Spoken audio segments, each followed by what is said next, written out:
كل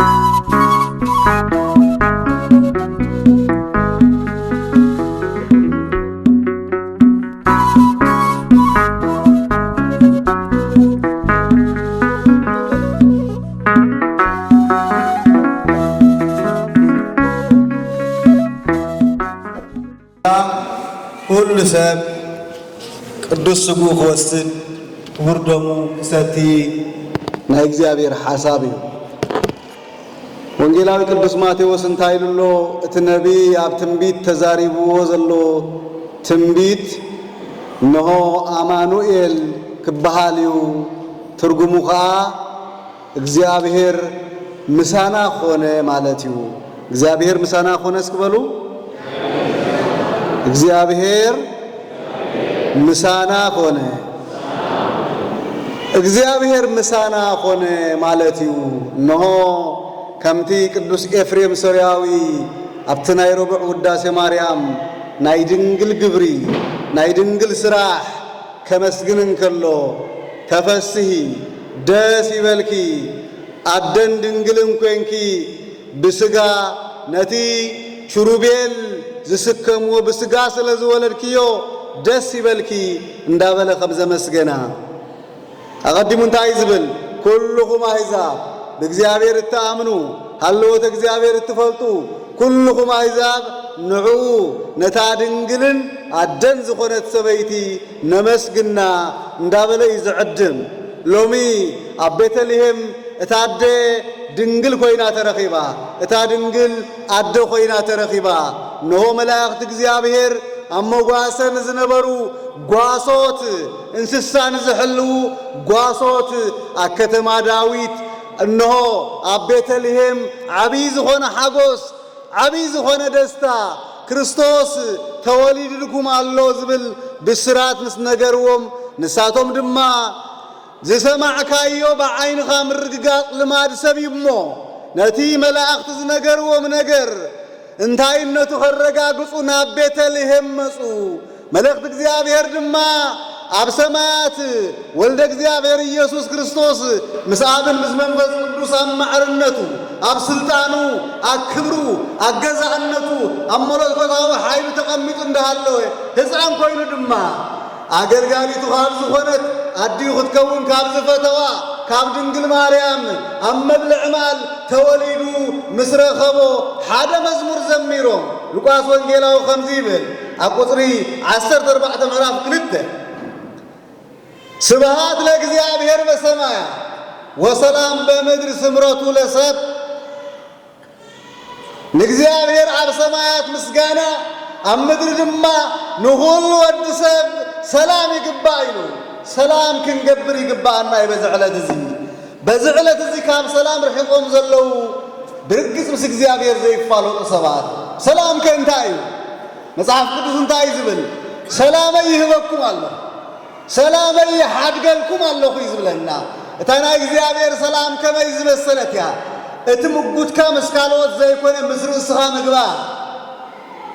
ናብ ቤተልሔም ከይድካ ነቲ ዝተወልደ መድሕን ገጸ በረኸት ምቕራብ ኖ ካብ ርሑቕ ምብራቕ ሰብኣ ሰገል ገጸ በረኸት ሒዞም ብኾኾብ እንዳተመርሑ ናብ ቤተልሔም መፁ። ኣብኡ ድማ መዛግብቶም ፈቲሖም ዕጣንን ወርቅን ከርቤን ኣቕረብሉ ገጸ በረኸት ሃብዎ። በዚ መዓልቲ እዚ ውላድ ንወላዲኡ ወላዲ ንውልዱ ብፃይ ንብፃዩ ሓው ንሓፍቱ ሓፍቲ ንሓዋ ክለጋገሱ ገጸ በረኸት ክወሃቡ ብይቕረታ ክመላለሱ ናይ እግዚአብሔር ኣብ ደገ ብምሕረት ክረሓወሎም ኣብ ቤተ ክርስቲያን ክህሉ ናብ ቤተ ክርስቲያን እቲ እግዚአብሔር ዝገበረልና ሓሲቦም ገጸ በረኸት ሒዞም ክቐርቡ ንቐዲምና እንታይ ኢልና ነርና ኣብ ቤተ ክርስቲያን መጻሕፍቲ ምንባብ ዝገበሩ ዕጣን ከርቤ ሙዝ ዝኾነ ጨና ዘለዎ ጥዋፍ ቅዱስ መባእ ንዘቕረቡ ተቐበለሎም ገጸ በረኸት ሒዞም ንዝመፁ ተቐበለሎም ንብል ዳዊት እንታይ ዝብል እበውእ ቤተከ ምስለ መባእየ ናብ ቤትካ መባኢ ሒዘ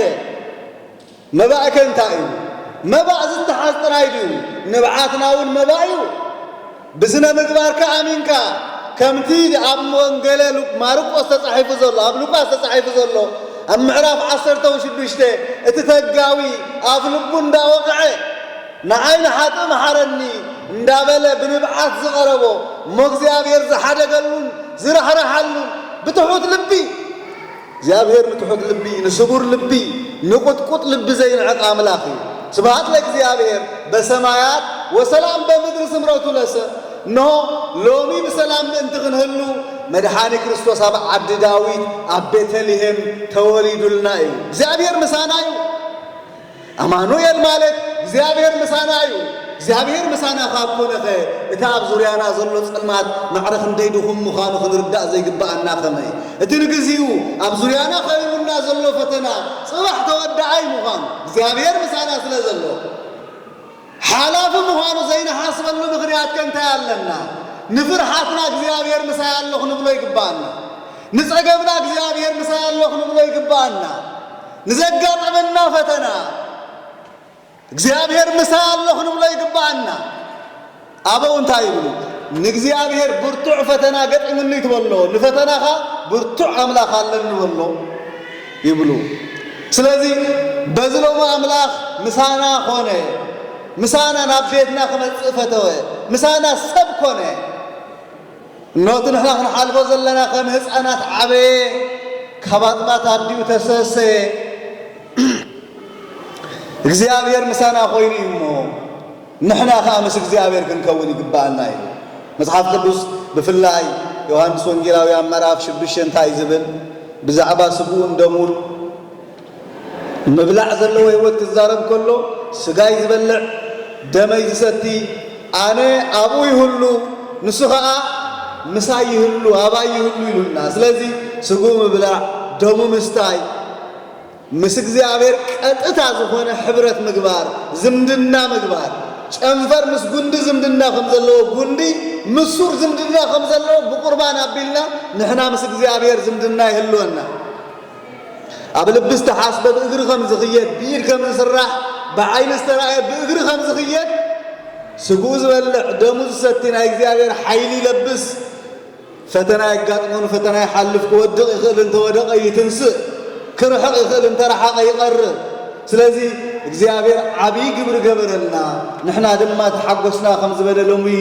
ابونا قدوس داوود لومي ابيتلهم ام مبلع مال ولاديت املاك قدست دنگل مريم ادن دنگلن كوينا نودا ناملاخنا لمدحانينا نفوسنا ኢየሱስ ክርስቶስ زوللتلو معالتي بزلم معانتي كنحقوسن علل كنبلن كنزمرن يغبانا يمو እግዚአብሔር አምላክና ስለቲ ሓደ ወድቕሳ መልአኽ ዘፍቀረና ዝፈተወና ክንድነቅን ናብኡ ክንቀርብን ክንውስን ይግባአና እዩ እቶም ወሲኖም ናብ እግዚአብሔር ዝቀርቡ እግዚአብሔር ይቀርቦ እቶም እግዚአብሔር እንዳቀረቦም ካብ እግዚአብሔር ዝርሕቁ ካብ ምድሓኖም ይርሕቁ ስለዚህ ናብ እግዚአብሔር ንቅረብ ስለዝነበረና እግዚአብሔር ዝተመስገነ ይኹን نو سبحات الእግዚአብሔር በሰማያት وسلام بمدر سمرته لسب كم استبعله أكل عالم سلام خون እግዚአብሔር ቅዱስ ፍቃድ ይኹነልና እንኳን ብርሃነ ልደቱ በሰላም አብጽሐና ወስብሐት ለእግዚአብሔር